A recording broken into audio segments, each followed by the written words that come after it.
Chapter 15 of Moon Bear. What was I going to do with a bear cub? I carried him to Mama Bear's old cage. The other bears shuffled in their cages, expecting their usual evening treats of fruit. No fruit today, I called out. Hua tried to swat me as I passed. Bitter stuck his nose through the bars and held it up high, sniffing the scent of a new bear. He stinks, I said. We better give him a bath, haven't we? All the bears were sitting on their hutches, watching me. Or, rather, watching the new bear. Even Mama Bear's son lifted his head from his paws to peer at the newcomer. I lifted Tsurugi into Mama Bear's cage and closed the door. The cub was too small for the bears at the bottom. His stumpy legs slipped and slid. He was too weak to balance. He wedged himself between the lower bars. I uncoiled the long hose and began to wash him with water. He wrinkled and meowed. Didn't know bears could meow. I let the water run until his back was clean and the water dripped from the dark fur. Tam, it's me, Cam. Cam was calling me from the outside of the sliding doors. I let the water running and went to find him. He was standing at the entrance to the bear barn, wide-eyed and ready to run. He didn't take his eyes off the row of bears. Are they all locked in? I nodded. My father sent me to say he is locking the yard gate soon, so don't be late coming back. I looked back at Tsurugi at the end of the row. I'll have to hurry. I'll come soon, I said. Cam took one look at me and left. I rolled up the hose and went back to Tsurugi. His eyes were closed and he was shivering. He was sucking on his front paw just like Su Li used to when she would suck her thumbs. His legs hung through the bars. He couldn't move. I looked across at Bitter. It was hard to imagine Tsurugi could grow that big. Right, I said. You need food. I fetched some bananas from the prep room and mashed them with my fingers. I tried to feed little pieces through the bars, but Tsurugi turned his nose away and dropped onto the floor. I could see him drifting into sleep. I opened the cage door and tried to wake him. I could feel his ribs beneath his soft fur. I guess he hasn't been fed in a while. I tried him with a piece of banana, but instead he tried to hold my fingers and his paw and suckle them.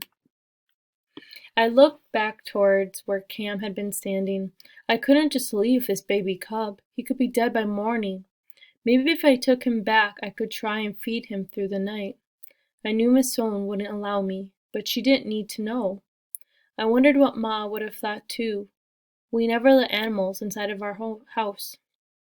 I wrapped an old towel from the prep room and wrapped Tsurugi inside. He wriggled and squirmed at first, but then laid still. I took a banana and a papaya and locked up the farm and left. Mr. Sohn waved to me as I walked into the yard. I kept my head down and kept my arm rapidly tight around the bundle. I hoped he wouldn't call me over, and I was glad the bundle didn't wiggle and give itself away. I shut the door of my room behind me, leaning my back against it. I could hear Mr. Sohn's footsteps on the yard outside. I held my breath. I heard him shut the garage gates and bolt and chain them. His footsteps turned in the direction of his house. I breathed out. I was safe. No one would disturb me now. The lodging trucks had been gone, their broken tires replaced for another trip into the forest. I switched on the light and sank to the floor and unwrapped the bear cub from the towel. He blinked, his eyes barely open. I broke another piece of banana and covered my fingers in banana paste, but Tsurugi didn't seem to want it. He stretched his small palms and squirmed onto my lap as if he were trying to push himself right into me. His paws kneaded my t-shirt and he nuzzled against my chest. I lifted my hand and ran it across the soft fur of the top of his head. Beneath his folds of loose skin I could hear the ragged bumps of his backbone and ribs. His stomach felt hollow and empty, and I wondered just how long ago he had eaten. Close up his muzzle close up to his muzzle, smelled sour like the buffalo calves when they gorge themselves on their mother's milk. Maybe he wasn't on solid foods at all yet. He must have been feeding from his mother when he was taken. I didn't have any milk. I wondered if baby milk would do. I remembered one of Ma's cousins needed powdered milk to feed her baby. She had to travel so far to find it. Maybe I could feed Sudoku with that too, although I didn't know where to get that milk or even how much it would cost.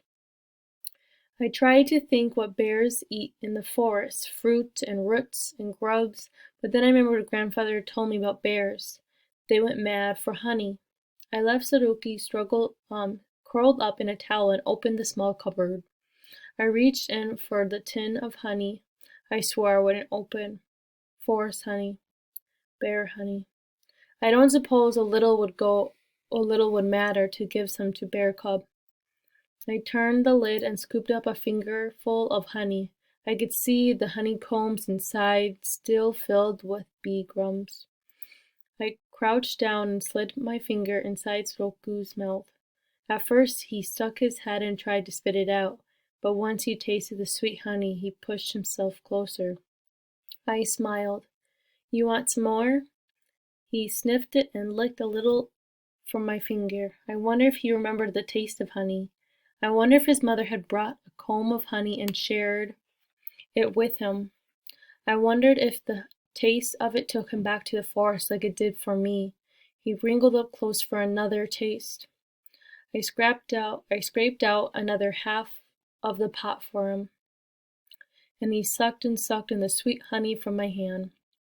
I dipped my fingers in the water of my wash bowl and let him lick on my fingers too. He tried to crawl up on my chest and sleep in the crook of my neck. No, you don't, I said. I folded the towel in the corner of the room and wrapped him up inside. You can sleep here tonight. I switched out the lights and curled up under my own sheets. I closed my eyes and hoped sleep would find me. I was falling asleep as I felt him crawling against me, sniffling and pawing his way into me. He gave a low humming sound from the deep inside of his chest, curled up, resting on the flat of his palm against my cheek. I could feel his fast heart beat through his rib-thin chest. I wondered how he'd been taken. A cub this young wouldn't wander from his mother. I stared up through the small silver light to the thin silver of the moon. It was a crescent moon, like the white crescent on his chest. It was the same moon that had hung on the forest canopies and reflected in the still waters below the waterfalls, where I had seen him in his den. I thought of grandfather. Maybe he was looking up through the branches of the trees at the same moon right now and thinking of me, too.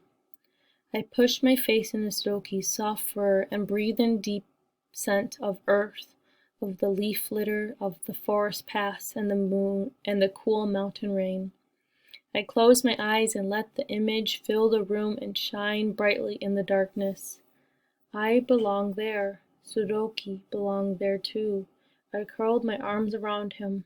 One day, I said, I promise, I'll make sure we both get home again.